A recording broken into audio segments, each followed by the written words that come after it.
Assalamualaikum warahmatullahi wabarakatuh. Baiklah, pada kesempatan kali ini saya akan menjelaskan mengenai tugas metodologi penelitian saya dengan judul Analisis Studi Kelayakan Usaha menggunakan pendekatan manajemen bisnis. Baiklah, pada kesempatan kali ini saya akan menjelaskan mengenai literatur review dan metodologi penelitian. Yang pertama yaitu mengenai literatur review. Literatur review ini merupakan uraian dari teori, temuan dari bahan penelitian yang telah dilakukan dan dapat dijadikan sebagai landasan dalam penelitian.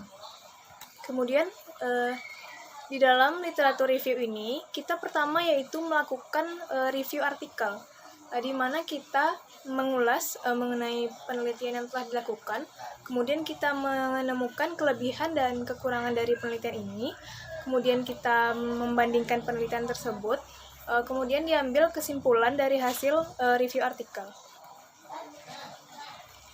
Yang pertama yaitu kita akan mereview artikel. Di sini saya menggunakan 3 jurnal dengan pembahasan topik yang sama, yaitu mengenai analisis kelayakan bisnis. Yang pertama yaitu kita akan membahas mengenai penelitian Wardani. Di sini dia menganalisis mengenai UKM keripik pisang Ramesta, di mana latar belakang dari dilakukannya penelitian ini yaitu adanya pengelolaan keuangan yang masih bersifat tradisional dari UKM tersebut, dan penjalanan usahanya itu masih belum menggunakan standar akuntansi yang seharusnya. Kemudian metode penelitian yang dilakukan oleh Wardani ini yaitu metode purposif, di mana dia menentukan lokasi usaha sesuai dengan tujuan tertentu. Adapun kelebihan yang ditemukan dari penelitian Wardani ini, dia melakukan analisis terhadap keuntungan, investasi, dan masing-masing metode finansial.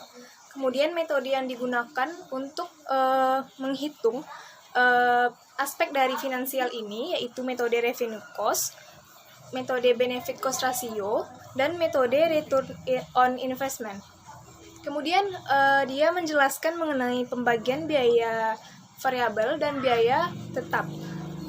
Adapun kekurangan yang ditemukan dari penelitian ini yaitu belum adanya pembahasan mengenai aspek non-finansial seperti aspek pasar, aspek teknis, aspek manajemen, dan aspek hukum. Selanjutnya kita akan membahas mengenai penelitian Mustaqim. Di sini Mustaqim meneliti usaha dari gula merah kelapa, di mana latar belakang dari penelitian ini yaitu banyaknya masyarakat yang bermata pencaharian sebagai petani, sehingga UKM merupakan salah satu pekerjaan lain yang dapat dilakukan oleh masyarakat. Oleh karena itu, perlu adanya identifikasi apakah UKM tersebut dapat dijalankan sehingga masyarakat tersebut dapat bekerja pada UKM tersebut. Kemudian, aspek yang dianalisis dari usaha ini yaitu aspek finansial dan non-finansial. Kemudian data yang digunakan yaitu data primer dan data sekunder, di mana data primer yaitu diperoleh langsung dari objek yang diteliti, sedangkan data sekunder diperoleh dari literatur atau BPS. Kemudian hasil yang diperoleh dari penelitian Mustaqim ini, usaha tersebut dapat untuk dikembangkan dan dijalankan dikarenakan nilai net present value pada aspek finansial lebih besar dari 0. Kemudian nilai benefit cost ratio lebih dari 1, nilai payback periodnya kurang dari 5 tahun, artinya pengembalian investasi bisa kurang dari 5 tahun. Kemudian break even point melebihi dari yang telah ditetapkan. Adapun kelebihan dari penelitian Mustaqim ini, dia melibatkan analisis faktor sosial dan perekonomian, di mana ini merupakan aspek di luar aspek finansial. Kemudian aspek finansial dilakukan dengan 4 jenis metode yang akan mendukung keputusan layaknya suatu usaha menggunakan metode net present value, break even point, payback period, dan benefit cost ratio.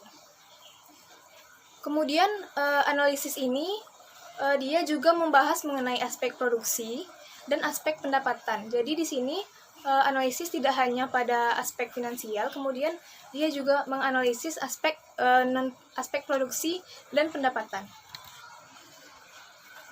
Kemudian kekurangan dari penelitian Mustaqim ini yaitu aspek finansial non finansial yang dianalisis masih sedikit, belum menampilkan aspek pasar, teknis, dan manajemen, kemudian tidak menyebutkan bagaimana kondisi perekonomian dan faktor sosial dari usaha. Kemudian selanjutnya saya akan menjelaskan mengenai penelitian yang dilakukan oleh Afiah mengenai studi kelayakan usaha pendirian home industry. Adapun latar belakangnya yaitu perkembangan UKM dan pekerjaan yang kurang sehingga mengakibatkan orang banyak melakukan usaha di bidang UKM. Kemudian metode penelitian yang dilakukan oleh Afiah ini yaitu penelitian deskriptif di mana menjelaskan masing-masing aspek yang ditemukan. Kemudian hasilnya yaitu usaha dapat dijalankan dikarenakan nilai payback period kurang dari 5 tahun, net present value besar dari 0, dan internal rate of return-nya lebih besar dari tingkat suku bunga, kemudian probability index besar dari nilai yang sekarang. Kemudian kelebihan dari penelitian Afiah ini, analisis ditinjau dari aspek non-finansial seperti aspek pasar, teknis, manajemen, dan organisasi. Kemudian mengidentifikasi aspek pesaing dari usaha, di mana di sini dia menjelaskan pesaing dari usaha home industry coklat ini ada 2, yaitu yang satu ini dia memberikan kelebihan dari segi wisata edukasi, kemudian yang satu lagi dia memberikan kelebihan dari segi kafetaria. Kemudian metode yang digunakan yaitu payback period, net present value, internal rate of return, dan probability index. Kemudian analisis mengenai aspek non-finansial dijelaskan dengan rinci. Kekurangan dari penelitian Afiah ini yaitu perhitungan pendapatan tidak dijelaskan secara rinci terhadap masing-masing produk per jenisnya. Kemudian, berdasarkan kelebihan dan kekurangan ini, kita dapat membandingkan penelitian tersebut dari segi aspek yang dianalisis. Di sini saya menemukan yaitu penelitian yang dilakukan oleh Wardani hanya terbatas pada aspek finansial saja. Kemudian penelitian yang dilakukan oleh Mustaqim dilakukan dengan aspek finansial dan non-finansial, namun belum secara keseluruhan, hanya pada aspek ekonomi dan sosial. Kemudian penelitian Afiah melibatkan aspek non-finansial yaitu aspek pasar, teknis, manajemen, dan juga menjelaskan aspek non-finansial tersebut secara keseluruhan dan rinci. Kemudian dari metode yang digunakan, Wardani di sini menggunakan metode return on investment, benefit cost ratio, dan revenue cost. Kemudian Mustaqim menggunakan metode net present value, break even point, benefit cost ratio, dan payback period. Kemudian Afiah menggunakan metode internal rate of return, net present value, payback period, dan probability index.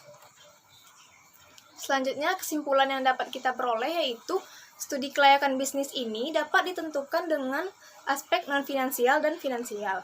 Aspek non-finansial terdiri dari aspek pasar, teknis, dan manajemen. Kemudian aspek non-finansial dapat dilakukan dengan metode seperti NPV atau Net Present Value, metode Break-Even Point, metode Payback Period. Kemudian dari aspek pasar, kita dapat menganalisis permintaan dari konsumen, pesaingnya. Kemudian dari aspek teknis, kita dapat mengetahui bagaimana proses produksi dan lokasi usaha dari UKM tersebut. Kemudian dari aspek manajemen, kita dapat mengetahui berapa jumlah tenaga kerja dan izin hukum dari pendirian UKM tersebut. Selanjutnya kita membahas mengenai metodologi penelitian. Metodologi penelitian merupakan suatu proses atau cara untuk mendapatkan data yang digunakan dalam penelitian dan juga berisi tahapan mengenai proses penelitian yang dilakukan. Di dalam metodologi penelitian ini, terdapat survei pendahuluan yaitu mengenai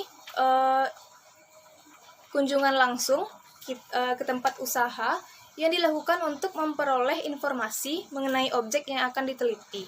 Kemudian studi literatur, yaitu memahami referensi dari buku atau jurnal yang berkaitan dengan penelitian yang dilakukan. Pada penelitian ini yaitu berkaitan dengan studi kelayakan usaha. Kemudian identifikasi masalah, yaitu penentuan permasalahan yang ada pada suatu objek. Selanjutnya yaitu mengenai pengumpulan data. Di sini data yang dibutuhkan yaitu data aspek pasar, aspek teknis, aspek manajemen, dan aspek finansial. Aspek pasar yaitu berkaitan dengan permintaan konsumen, strategi pemasaran, dan pesaing. Kemudian aspek teknis yaitu berkaitan dengan bahan baku, teknologi yang digunakan, lokasi perusahaannya, dan teknologi dan proses produksi yang dilakukan. Kemudian aspek manajemen yaitu mengenai jumlah tenaga kerja dan struktur organisasi dari usaha tersebut. Kemudian dari aspek finansial yaitu kita menganalisis bagaimana sumber dana dari usaha dan kebutuhan terhadap dana terhadap usaha tersebut dan sumber modal. Kemudian pengolahan data ini merupakan perhitungan yang kita lakukan berdasarkan data yang telah dikumpulkan.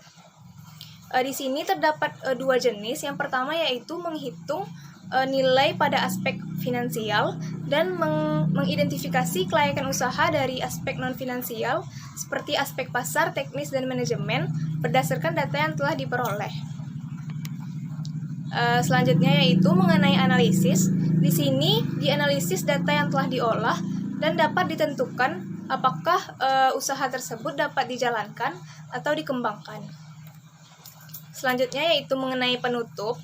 Penutup ini berisi kesimpulan dan saran, di mana kesimpulan merupakan hasil yang diperoleh dari pengolahan data dan analisis, kemudian saran dilakukan untuk perbaikan penelitian selanjutnya. Berikut flowchart metodologi penelitian yang dapat dilihat untuk membantu penelitian yang selanjutnya. Baiklah, sekian dari presentasi saya. Apabila terdapat kekurangan, mohon dimaafkan. Assalamualaikum warahmatullahi wabarakatuh.